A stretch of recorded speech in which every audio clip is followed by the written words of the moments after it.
The sun out in the Arizona territory doesn't care who you are. It's a hammer. And in 1884, the desert was its anvil. Lying on that anvil was Esther Hale, a woman who didn't belong. She was a creature of soft edges and pale skin in a world that demanded hardness, a world that demanded shade. Her skin, with no color of its own, was blistered raw by the light. It peeled away in sheets, revealing an angry, weeping pink underneath.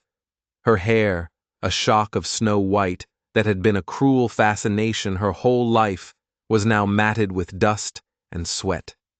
She was a great, foundering ship of a woman beached on an ocean of sand, and her belly, a high, taut drum, carried the last of her hope. He'd left her there 2 days ago. Walter, the man who had bought her, paraded her, and then thrown her away like garbage. He'd called her his pale lily, his moonflower, his voice dripping with a showman's charm that turned to poison the second the crowds were gone. He brought her out here to see the painted canyons, or so he said. But his words were a thin cover for a cruel, sharp plan. When the wagon axle snapped, in a place where the world was nothing but baked earth and bone-dry cactus, he finally dropped the act. "You're an encumbrance," he said. The words were as flat and hot as the air. He took the water, he took the mule, and he walked away, swallowed by the shimmering heat. At first she didn't believe it. He'll come back, she thought. It's just another one of his cruel games. But the first day bled into a bruised purple twilight, and the truth began to settle in her gut like a cold, heavy stone. The second day was a lesson in agony. Thirst was a predator, its claws scraping her throat raw. The child inside her, once a comfort, had grown still, a heavy, worrying weight. She tried to drag herself to the shade of a rock, but the effort left her breathless, her heart hammering like a trapped bird. Now, on the third day, she was done fighting. A strange, listless peace settled over her. She thought of her life, a parade of gawking faces, whispers. Born an albino, she was an oddity, a spectacle. Walter saw a business opportunity. He married the giant pale woman and charged folks a nickel to see her. She hated it. But loneliness was a greater torment than shame. And the baby was a complication he never intended. She closed her eyes, but the light still seared through her lids. This was the end of the spectacle. No crowds, no nickels. Just the sun, the sand, and the silent judgment of the sky. She laid a hand on her belly. She wasn't mourning her own death. She was mourning the life that never had a chance. Then she heard it. A hum, growing louder. A steady, rhythmic thudding. Hoofbeats. She thought it was a mirage, a trick of a dying mind. But it grew closer. She forced her cracked lips apart, but no sound came out. With a final surge of will, she pried her eyes open. A figure swam in the heat. A horse and a rider, dark against the blinding glare. It was a man, his skin the color of burnished copper. His long black hair was tied back with a leather cord. He was lean, dressed in buckskin. He looked like he was part of the land itself. He stopped his horse a dozen yards away, his gaze sweeping over the broken wagon, then settling on her.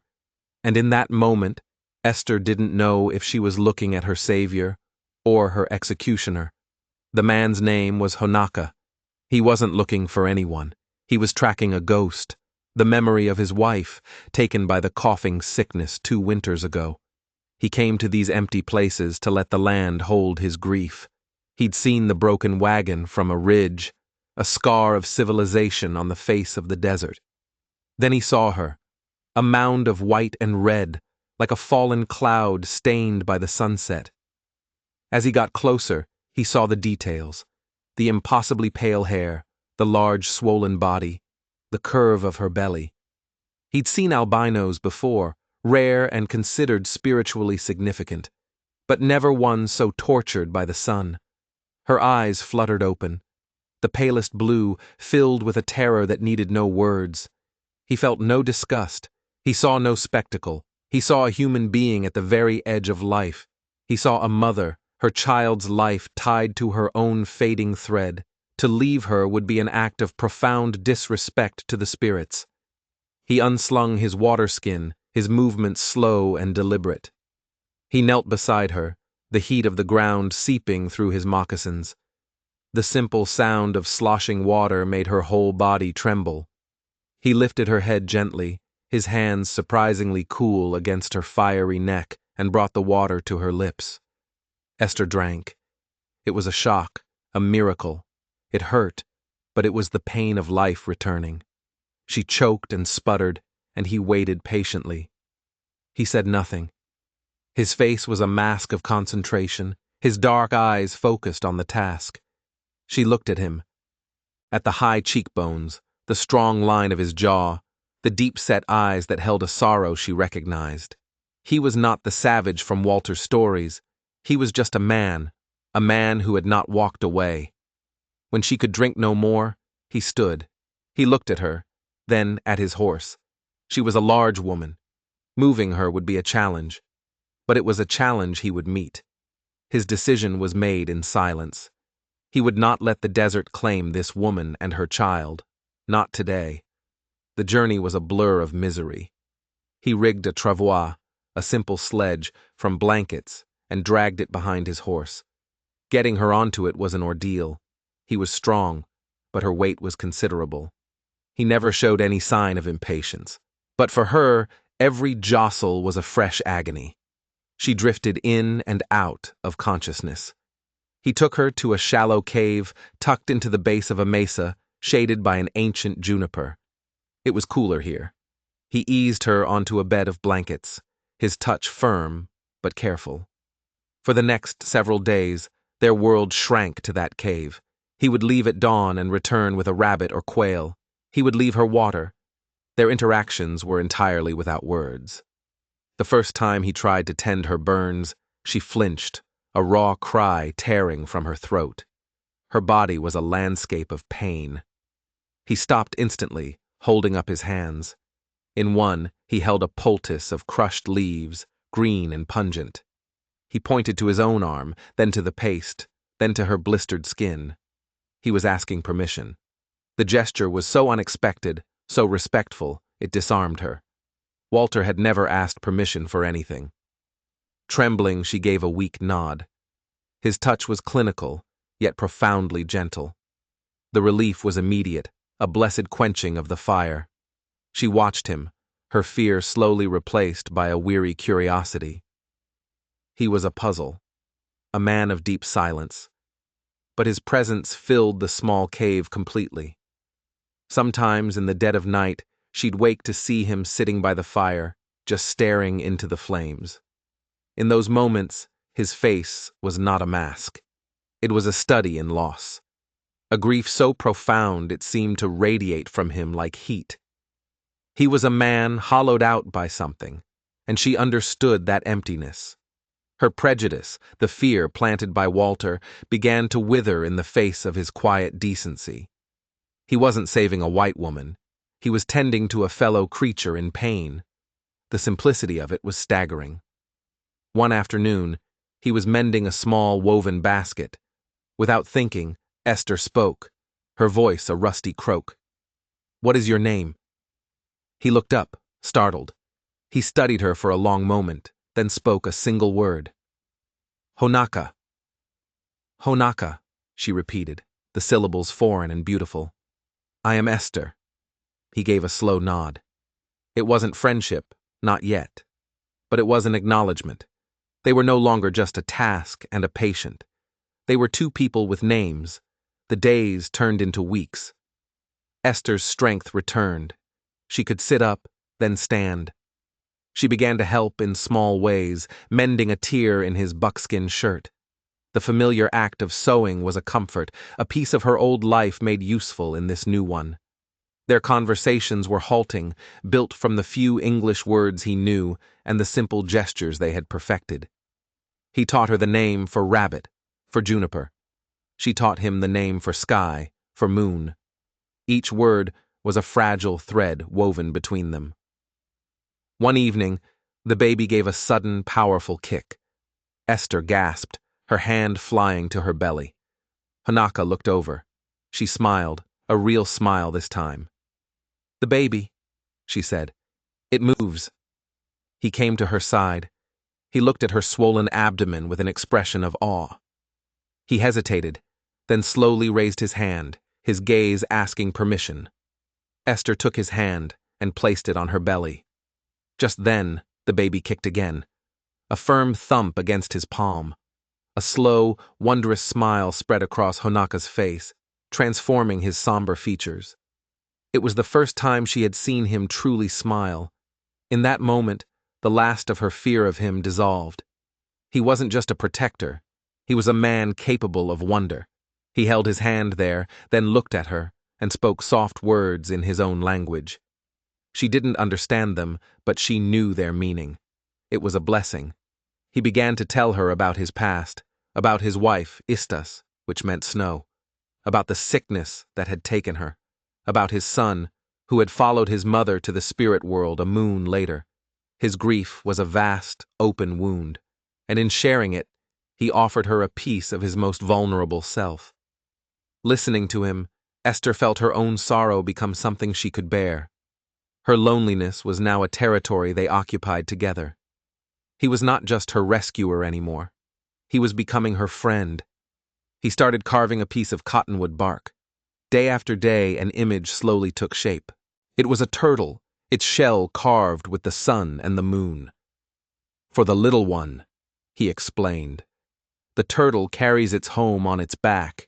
It is strong. It finds its way." The gift was a promise that this child would have strength, that it would have a home. Esther took it, weeping silent tears of gratitude. Their quiet existence was shattered by the sound of hoofbeats. 2 riders approaching fast. Honaka was instantly alert, his hand on the knife at his belt. He motioned for Esther to hide in the shadows of the cave. She recognized the lead rider immediately. It was Walter, and with him was a hired gun. "I tell you, I heard the talk in Prescott," Walter was saying. "A prospector saw a Cheyenne brave with a ghost woman up in these mesas. It has to be her." "So what do you want to do?" the other man asked. "Just fetch her back?" Walter laughed, an ugly sound that scraped along Esther's nerves. "Fetch her? Don't be a fool.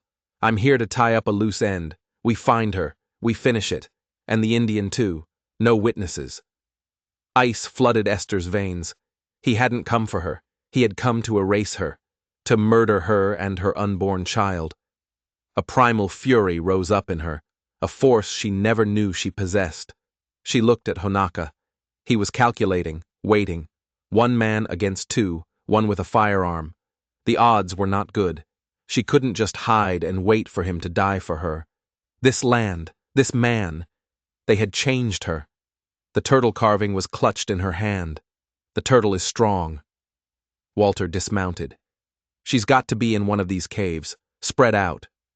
As the hired man moved to the left, Walter started toward their shelter. Honaka drew his knife, ready to fight, ready to die. Esther acted. She scrambled to a pile of loose rocks at the back of the cave. She picked one up, its weight solid and real. Peeking over the ledge, she saw the hired man, his back to her. Honaka was poised to ambush Walter, who was now just feet from the entrance. She didn't hesitate. With a great, grunting heave, she threw the rock. It landed with a sickening crack on the ground to the hired man's right. He yelled, spinning around, his attention completely diverted.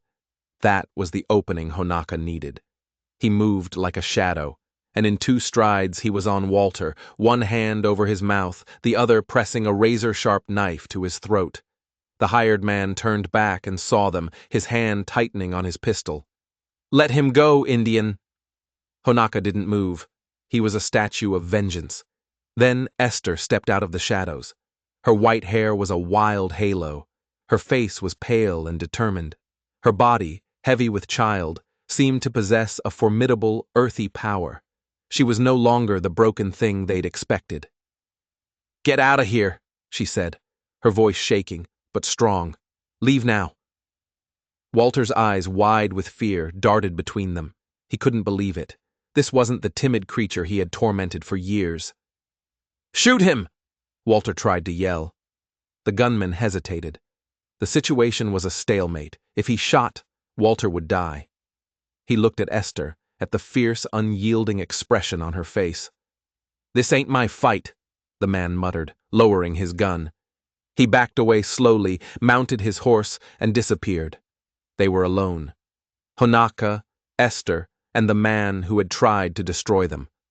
Honaka's knife pressed deeper. A single drop of blood welled up on Walter's skin.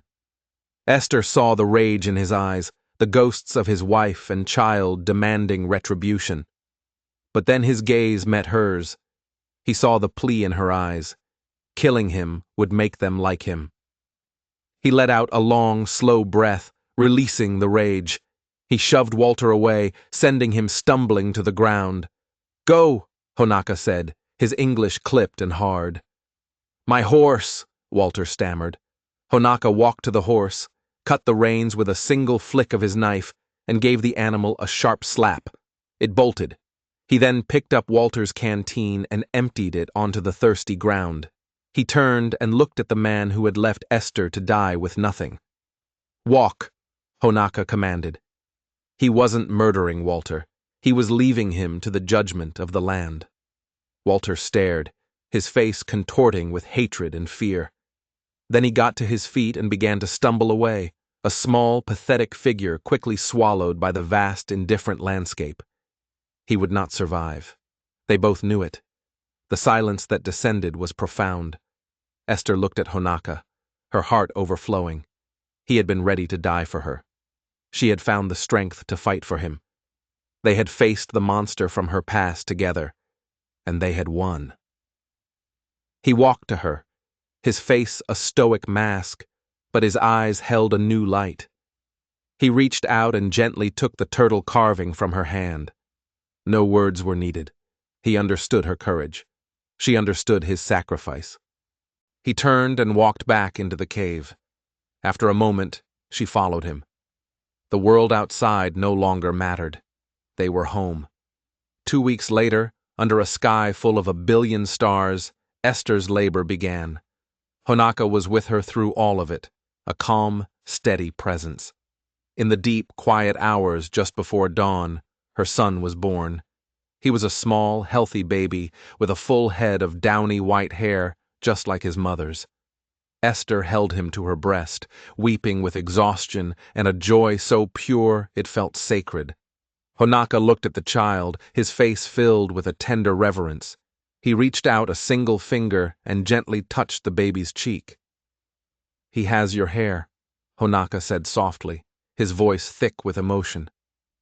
"But his eyes, they are dark, like the good earth." They lived on in the shelter of the mesa, the seasons marking the rhythm of their new life. Esther named the baby Amos, and he grew strong and happy. His world was the loving gaze of his mother and the quiet, devoted presence of the man who was, in every way that mattered, his father. Honaka taught Esther the ways of the land.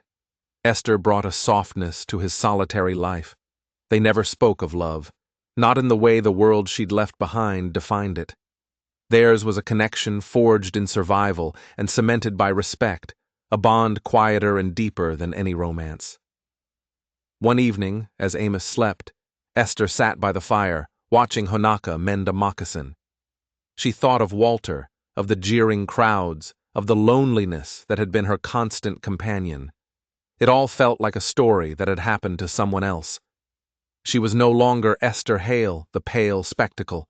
Here, in this wild, unforgiving place, she had finally become just Esther.